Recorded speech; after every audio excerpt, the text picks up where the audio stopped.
요한계시록의 핵심적인 내용이라고 한다면 그것은 바로 대종말의 이 전개 과정을 보여주는 예언들이다라고 말씀드릴 수 있습니다. 마지막 때에 이 닥쳐올 종말, 특별히 계시록이 말하는 이 마지막 날의 이 종말은 어느 날 갑자기 하나의 사건으로 끝나버리는 그런 일회성인 그리고 단절적인 사건이 아님을 분명히 이야기하고 있습니다. 계시록이 말하는 이 마지막 때의 이 대종말은 예수 그리스도의 재림을 기점으로 해서 이전 대환란과 그리고 이후의 백보자 심판과 새하늘과 새 땅의 도래로 이어지는 연속적인 사건이다라는 사실을 계시록 말씀은 분명하게 이야기를 하고 있습니다. 그 가운데 4장에서 18장까지의 말씀, 이 말씀을 살펴보면 이 전체가 이 세 가지의 7 재앙에 대해서 이야기를 하고 있는데 그 사이에 이 12장에서 14장의 말씀은 7년 대환란 기간 중에 교회의 고난과 보존에 관한 이 삽입된 계시의 말씀이 기록되어져 있습니다. 4장으로부터 18장까지의 이 전체적인 내용을 살펴보면 이 두 가지가 이 4장에서 18장까지의 핵심적인 두 가지의 주요 관점이다라고 말씀을 드릴 수 있습니다. 그 가운데 15장에서 16장은 이제 7 대접에 관한 이 환상의 말씀을 다루고 있는데요. 앞서 이야기했던 7 임재앙과 그리고 7 나팔 재앙, 그리고 이제 마지막으로 7 대접 재앙에 대해서 그 내용을 다루고 있는데 이 7 대접 재앙은 앞서 우리가 살펴봤던 그 7 나팔 재앙과 이 진행의 순서가 거의 동일하게 이루어지고 있다는 모습을 우리가 말씀을 통해서 발견하게 됩니다. 그런데 맨 처음 진행되어진 이 7 인의 재앙은 인간 파괴에 초점을 두고 진행된 재앙이다라고 한다면 그 이후에 진행되어진 이 7 나팔과 그리고 7 대접 재앙은 환경 파괴 및 그로 인해서 당하게 되는 인간의 고통에 초점을 둔 재앙이다라고 말씀을 드릴 수 있습니다. 하지만 이 7 대접의 재앙은 앞선 7 나팔의 재앙보다 그 모양과 크기가 더욱더 크고 심한 재앙이다라는 사실을 우리가 발견하게 되는데요. 파괴의 정도는 이 나팔 재앙이 이 부분적인 그런 모습이다라고 한다면 이 대접 재앙은 매우 광범위하고 전면적인 그런 파괴의 정도를 가지고 있고 또한 매우 강도 높은 하나님의 진노를 나타내는 것이 바로 이 7 대접 재앙이다라고 계시록의 말씀은 우리에게 이야기를 하고 있습니다. 그 가운데 오늘 우리가 함께 살펴본 이 15장 말씀은 이 최후의 7 대접 재앙의 이 준비에 대한 내용들을 기록을 하고 있습니다. 내용을 좀 더 세밀히 살펴보면 1절 말씀은 사도가 마지막 7 재앙을 가진 것을 본 사실을 기록하고 있으며 2절로부터 4절까지 말씀은 7년 대환란을 이긴 자들이 유리바다에서 모세의 노래와 어린 양의 노래를 부르는 모습을 이야기하고 있습니다. 그리고 5절로부터 마지막 8절까지는 하늘 성전에서 7 재앙을 가진 전사를 통해 7 대접 재앙을 위한 준비가 완료되었음을 기록하고 있습니다. 그렇다면 이러한 내용을 가진 오늘 본문의 말씀이 우리에게 들려주고 있는 영적인 교훈은 과연 무엇일까요? 먼저 첫 번째로 오늘 본문의 말씀은 이 심판도 하나님의 계획과 섭리하에 이루어진다라는 사실을 우리에게 교훈합니다. 오늘 본문 5절 이하의 말씀을 살펴보면 사도는 7년 대환란의 시련 중에서도 승리한 성도들이 하나님께 찬양을 드리는 아름다운 환상의 모습을 우리에게 이야기하고 있습니다. 그리고 이어서 마지막 이 7 대접 재앙을 실행하기 위해 7 천사가 7 대접을 가지고 등장하는 장면도 우리에게 이야기하고 있습니다. 그 가운데 사도는 이 하늘의 증거 장막의 성전이 열리는 모습을 목격하게 됩니다. 오늘 본문에서 이야기하고 있는 이 증거 장막의 성전은 이 출애굽 당시 이스라엘 백성들이 광야에서 이동할 때 성전으로 사용한 이 성막을 일컫는 말씀입니다. 그런데 이 성막 안에 안치되어져 있던 것이 무엇입니까? 그것은 우리가 잘 알고 있는 하나님의 언약궤가 그 성막 가운데 있었습니다. 이러한 점에서 오늘 이 사도가 바라보았던 이 증거 장막의 성전이 열리는 이 환상은 하나님의 언약의 증표인 이 언약궤가 출현하는 것을 의미하는 환상입니다. 그리고 더 나아가서 하나님께서 약속하신 모든 언약의 내용들이 드러나고 성취되어진다라는 의미를 함께 담고 있습니다.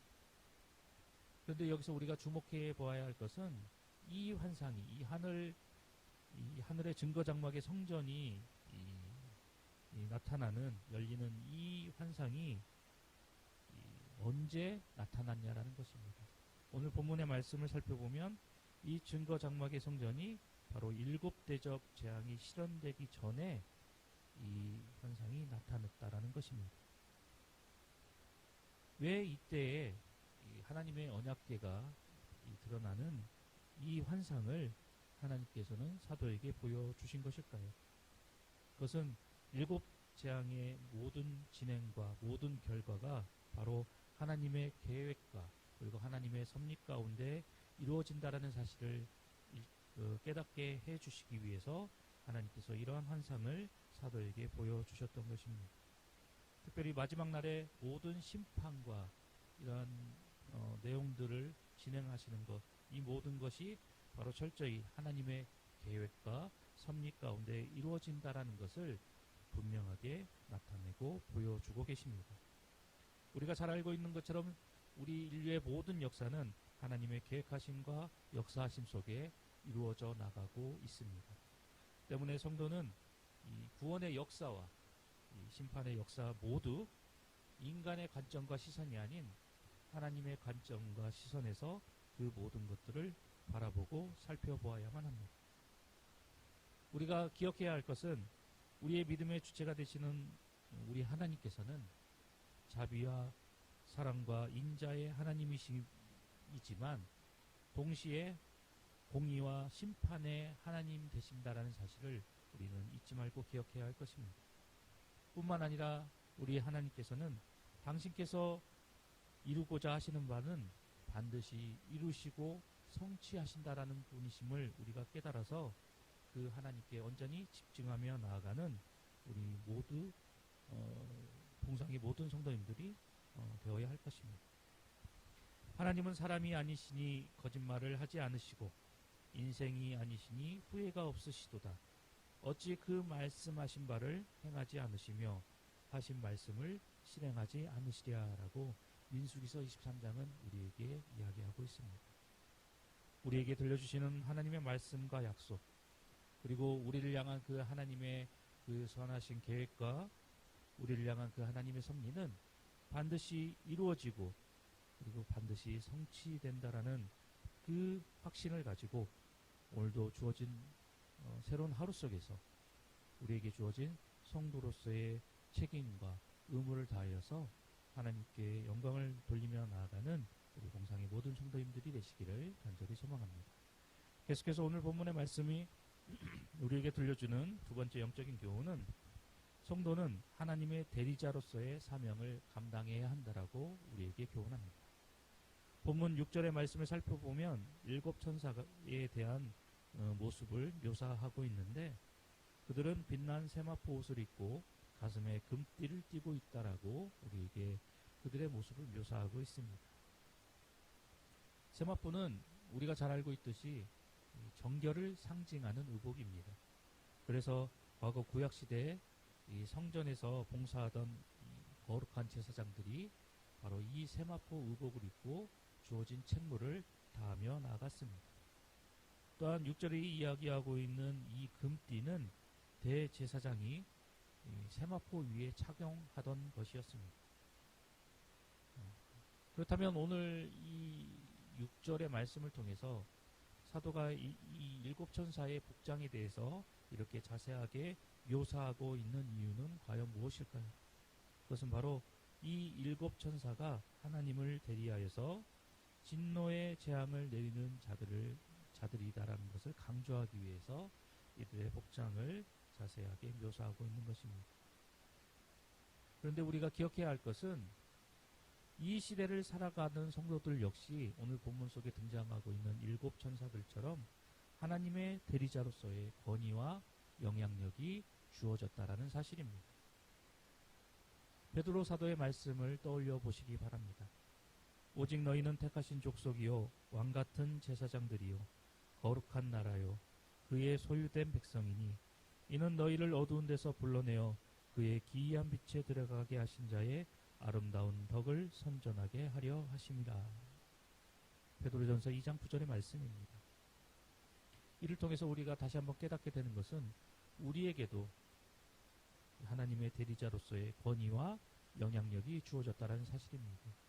그리고 이러한 역할과 사명을 통해서 더욱더 이 죄로 어두워진 이 세상 속에서 하나님의 밝은 그 복음의 빛을 비추며 그 하나님의 영광을 나타내고 드러내야 하는 이러한 이 권위와 이러한 사명, 이러한 역할이 우리 가운데 주어졌다라는 것을 베드로 사도는 다시 한번 우리에게 강조하고 있습니다. 그렇기 때문에 우리는 하나님의 대리자로서 주어진 우리의 삶 속에서 우리가 그 역할과 사명을 어떻게 감당하며 나아가야 할 것인가에 대해서 다시 한번 진지하게 고민하고 또 그러한 역할을 감당할 수 있도록 하나님께 은혜와 능력을 간구하고 사모하며 나아가야 할 것입니다. 나의 작은 말 한마디를 통해서 행동을 통해서 그리고 나의 작은 섬김과 헌신 그리고 나의 이 입술을 통한 그 복음의 증거를 통해서 나의 삶 속에서 선한 영향력을 끼치고 또한 나의 삶 속에서 하나님의 영광이 드러나는 그런 삶의 모습이 될 수 있도록 우리는 끊임없이 하나님의 백성으로서의 온전한 삶을 살아나가고자 힘쓰고 노력하며 나아가야 할 것입니다. 우리의 이러한 작은 노력과 헌신 그리고 이런 섬김과 이 수고의 모습이 결국엔 하나님의 대리자로서의 그런 온전한 역할을 감당하며 나아갈 수 있도록 우리를 이끌어 나갈 것이고 이를 통해서 하나님의 그 살아계심과 그리고 그 하나님의 영광이 우리의 이 작은 모습 속에서 나타나고 드러나짐으로 하나님을 발견하지 못하고 하나님을 알지 못하는 많은 사람들이 우리의 이러한 작은 이 헌신과 영향력을 통해서 하나님께로 인도되어지는 놀라운 역사가 나타날 수 있게 될 것입니다. 오늘도 우리에게 주신 이 말씀을 기억하면서 하나님의 대리자로서 주어진 역할을 제대로 감당하고 그리고 우리에게 주어진 그 권위와 영향력을 세상 속에 온전히 행사하는 그런 성도가 되어서 세상 그 누구도 흉내낼 수 없는 하나님의 대리자로서 하나님의 영광을 나타내고 하나님의 기쁨과 자랑이 되는 우리 봉상의 모든 성도님들이 되시기를 간절히 소망합니다.